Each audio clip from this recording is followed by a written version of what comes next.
Pregnancy diagnose होते ही हम blood thinning के इंजेक्शंस और दवाइयाँ देते हैं, जिससे प्रेगनेंसी की ग्रोथ काफ़ी अच्छी रहती है। कि पहले 3 महीने हमें थोड़ा सा एक्स्ट्रा ध्यान रखना चाहिए, जिससे कि मिसकैरेजेस का खतरा ख़त्म हो जाए। अराउंड 15 to 20% प्रेगनेंसीज मिसकैरेज में के फॉर्म में कन्वर्ट होती हैं।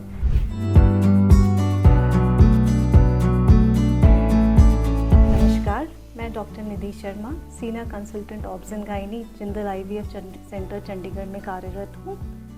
और मैं आपको आज थोड़ा मिसकैरेजेस के बारे में बताना चाहती हूँ। मेरी OPD में अक्सर बहुत सारे पेशेंट्स ऐसे आते हैं जिनके 1, 2 या किसी के तो 4-5 मिसकैरेजेस भी होते हैं और वो इस चीज़ से काफ़ी परेशान होते हैं। तो इसलिए मैं चाहती हूँ कि आपको थोड़ा सा बताया जाए कि मिसकैरेजेस क्यों होते हैं और इसके लिए हम क्या कर सकते हैं।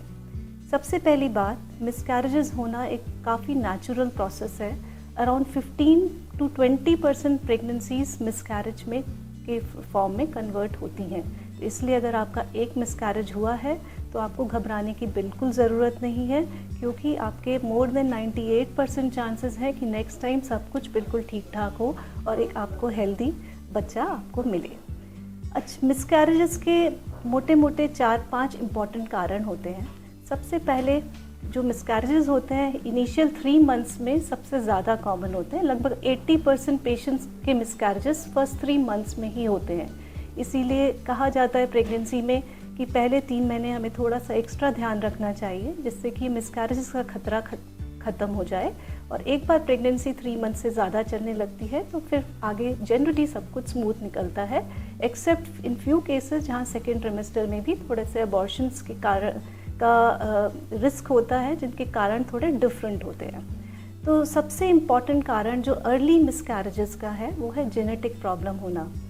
फीटस अगर जेनेटिकली एबनॉर्मल होगा या इंटरनली अनहेल्दी होगा तो वो प्रेगनेंसी कभी भी ग्रो नहीं कर पाती है और वो मिसकैरी हो जाती है।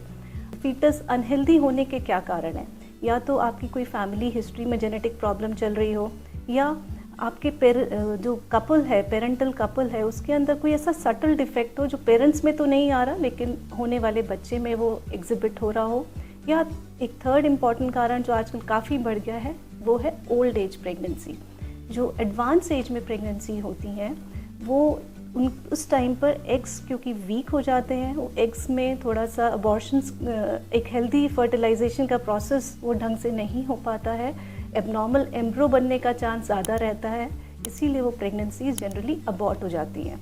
अगर हम देखें एक यंग एज की प्रेगनेंसी 25 से 30 इयर्स पे जो होती है, उसमें अगर प्रेगनेंसी अबॉर्ट होने का चांस 11-12% है तो ये रेट बढ़ के 40-50% हो जाता है अगर ये प्रेगनेंसी अराउंड 40 इयर्स की एज पे हो। तो ये एक बहुत इंपॉर्टेंट कारण होता है। सेकेंडली, जो एक दूसरा इम्पॉर्टेंट कारण है यूट्रस में एनाटॉमिकल डिफेक्ट, मतलब आपका यूट्रस ही थोड़ा सा एबनॉर्मल है, उसके अंदर कोई फाइब्रॉइड है या कोई पॉलिप है, या उसकी शेप बिल्कुल इस तरह से डिफरेंट है, या उसके अंदर कोई पार्टीशन है, सेप्टम है, जो प्रेगनेंसी को ढंग से कैरी नहीं कर पा रहा है। और इसका हमें ईजिली पता लग सकता है अगर हम प्री प्रेगनेंसी अपना चेकअप कराएं, और ये प्रॉब्लम्स काफ़ी हद तक ट्रीटेबल होती हैं। तीसरा इम्पॉर्टेंट कारण है इम्यूनोलॉजिकल प्रॉब्लम, जिसे हम एप्ला सिंड्रोम बोलते हैं। एप्ला सिंड्रोम एक मदर में एक प्रॉब्लम होती है जिसमें एक एंटीबॉडीज़ बन जाती हैं, जिससे ब्लड का फ्लो थोड़ा थिकंड हो जाता है, ब्लड सप्लाई बेबी तक ठीक से नहीं पहुंच पाती है और इसी वजह से अबॉर्शन हो जाते हैं। तो इसके लिए भी हम टेस्ट कर सकते हैं, और अगर हमें पता लगे कि है तो इसमें प्रेगनेंसी डायग्नोज होते ही हम ब्लड थिनिंग के इंजेक्शंस और दवाइयाँ देते हैं, जिससे प्रेगनेंसी की ग्रोथ काफ़ी अच्छी रहती है और काफ़ी सक्सेसफुली ट्रीट हो जाता है। चौथा इम्पॉर्टेंट कारण है मदर के अंदर लाइफस्टाइल प्रॉब्लम्स या हार्मोनल इश्यूज़। अगर मदर एक्सट्रीमली ओबीज हो, या उसके अंदर डायबिटीज़ हो जो कंट्रोल्ड नहीं है, या अनकंट्रोल्ड थायराइड प्रॉब्लम हो, तो ये सब, या स्मोकिंग हो, अल्कोहल हो, ये या ड्रग्स का इंटेक की हिस्ट्री हो, इन सब प्रॉब्लम्स में भी अबॉर्शंस का रिस्क काफ़ी ज़्यादा रहता है। तो अगर आपको अबॉर्शंस की शिकायत है, अगर आपको 1 या 2 अबॉर्शंस हुए हैं, तो मेरा सजेशन यही होगा कि आप एक अगली बार प्रेगनेंसी प्लान करने से पहले डॉक्टर से मिलिए, गायनेकोलॉजिस्ट से मिलिए, अपना प्रॉपर इवैल्यूएशन कराइए। हम काफ़ी हद तक रीजंस फाइंड आउट करके उनको ट्रीट करके अगर हम चलेंगे तो आपको एक सक्सेसफुल बेबी ज़रूर मिलेगा। Thank you.